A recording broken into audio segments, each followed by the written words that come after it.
Browns legend makes bold Shedeur Sanders prediction as Kevin Stefanski expected to trade rookie QB. The buzz around Browns rookie Shedeur Sanders just keeps growing louder. After turning heads throughout OTAs and minicamp, the fifth-round pick out of Colorado has become the most intriguing storyline in Cleveland's quarterback room.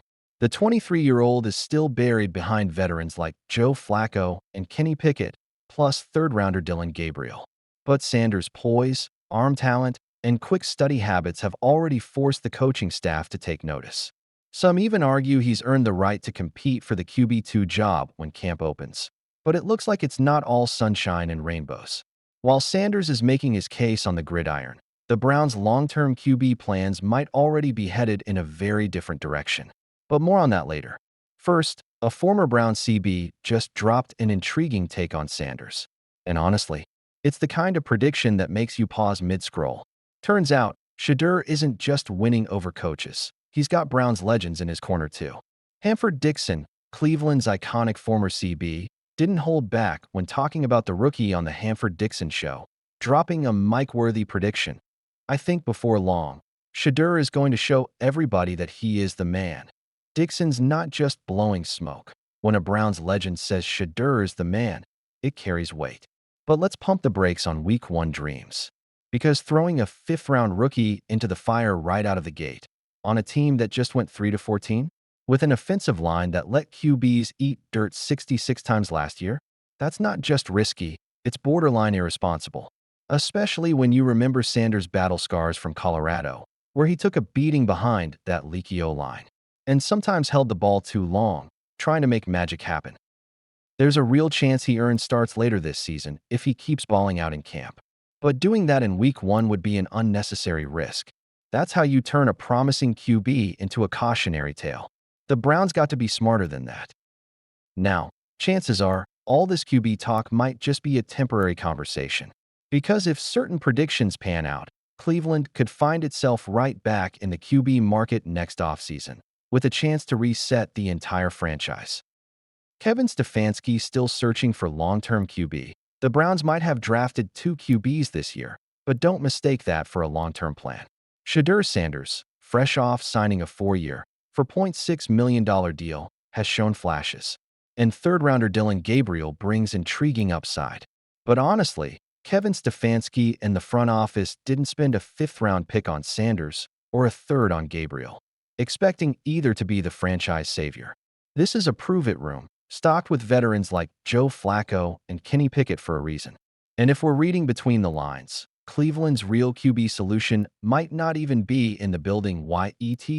Pro Football Network's Brentley Weissman already has the Browns pegged as frontrunners for the #1 pick next spring, and not by accident.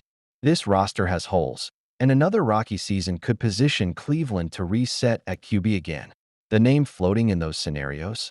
Texas Arch Manning, who's finally getting his shot to start this fall after backing up Quinn Ewers. The Manning hype isn't just pedigree. Scouts rave about his pro-ready tools, from his pocket poise to his off-script magic. For a Browns team craving stability under center, he'd be the ultimate swing-for-the-fences move. None of this means Sanders or Gabriel can't surprise people. But Stefanski's job isn't to hope for miracles, it's to win. And if Cleveland's picking first in 2026, passing on a talent like Manning or another blue-chip QB would be malpractice. The Browns didn't draft Shedeur to bench him. They drafted him to compete. But in the NFL, competition never stops, especially at the QB position. The Manning hype isn't just pedigree. Scouts rave about his pro-ready tools, from his pocket poise to his off-script magic. For a Browns team craving stability under center, he'd be the ultimate swing-for-the-fences move. None of this means Sanders or Gabriel can't surprise people. But Stefanski's job isn't to hope for miracles, it's to win. And if Cleveland's picking first in 2026, passing on a talent like Manning or another blue-chip QB would be malpractice. The Browns didn't draft Shedeur to bench him. They drafted him to compete. But in the NFL, competition never stops, especially at the QB position. But in a league where patience is thinner than an offensive line's margin for error, his window to prove himself could close fast. Jerry Jones' retired employee wins big on Sunday after leaving Cowboys. The All-Pro linebacker Micah Parsons and Jerry Jones' veteran defensive mind built a bond that quickly moved above the XS and OS. Texts came with updates not about schemes, but stallions. Cowboys' former defensive coordinator owns racehorses. Last year, he wanted Parsons in the paddock with him. "I think we're about to get a horse together," Parsons laughed, via Dallas Morning News. "Do I get 10% of the horse?" He's like, "Yeah, but you've got to pay child support." The man in focus was former NFL head coach Mike Zimmer, and the child support was training fees and diets of a horse. Debate. Feature image. Via Imago. The All-Pro linebacker Micah Parsons and Jerry Jones' veteran defensive mind built a bond that quickly moved above the XS and OS. Texts came with updates not about schemes, but stallions. Cowboys' former defensive coordinator owns racehorses. Last year, he wanted Parsons in the paddock with him. "I think we're about to get a horse together," Parsons laughed, via Dallas Morning News. "Do I get 10% of the horse?" He's like, "Yeah, but you've got to pay child support." The man in focus was former NFL head coach Mike Zimmer, and the child support was training fees and diets of a horse. Watch what's trending now. For years, the XHC couldn't bring himself to settle. He was too deep in the grind with worries about the future. His wife Vicky often calmed him during such anxious moments. He revealed in 2019 what she used to tell her: "You can't live life that way. You can't worry about what's next."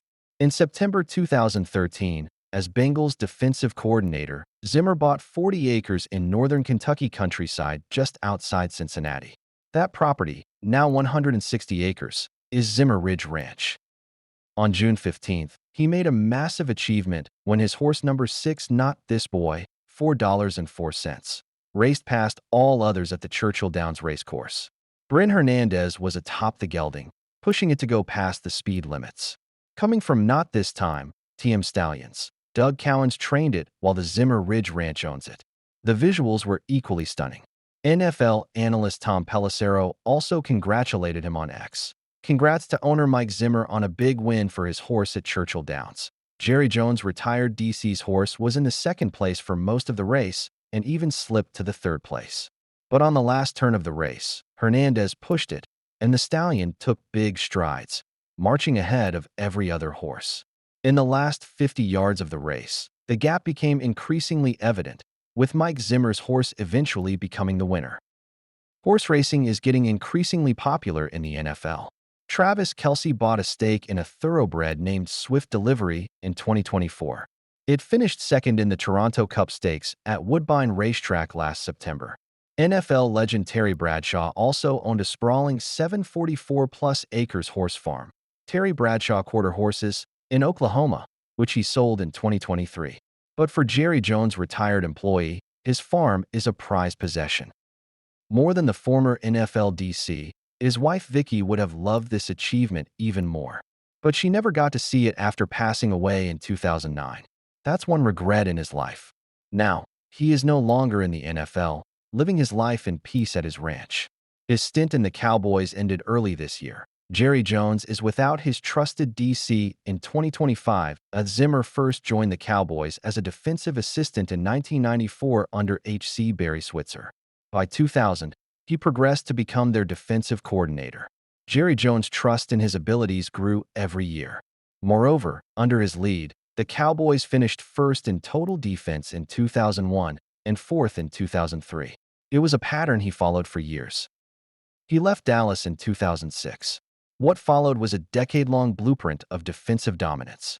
In Cincinnati, 2008 to 2013, Zimmer's units were top 5 in total defense twice, peaking at 4th in 2009 and 3rd in 2013. That got him his first head coaching job at the Vikings. In 8 seasons, he led them to 3 playoff appearances, 1 NFC championship run, and defenses ranked 1st, 2017, 3rd, 2016, and 4th, 2018, in total defense. His return to Dallas in 2024 felt like a full-circle moment. Known for his tactical supremacy combined with a no-nonsense approach, even the Cowboys owner praised him. Jones said last year, "Mike Zimmer has the Maki Bujies of a great head coach. He's Samiogi Ihuke Boreaus how to lead a team. Upper D his U Budurstab D Buji of the game is Sekoba D Tabiobi." But the ex-coach was tired. Speaking with ESPN's Ed Werder in January this year, the 67-year-old coach confirmed he will not return to the Cowboys in 2025, signaling what he called a likely retirement from the NFL. Jerry Jones moved ahead with Matt Eberflus as the new DC. Mike Zimmer never needed a drama to make noise. In the NFL, he left behind a defensive legacy that hit hard. Now he is somewhere else. On the racecourses, he has just started the speed of thrill when most of his age like to settle down.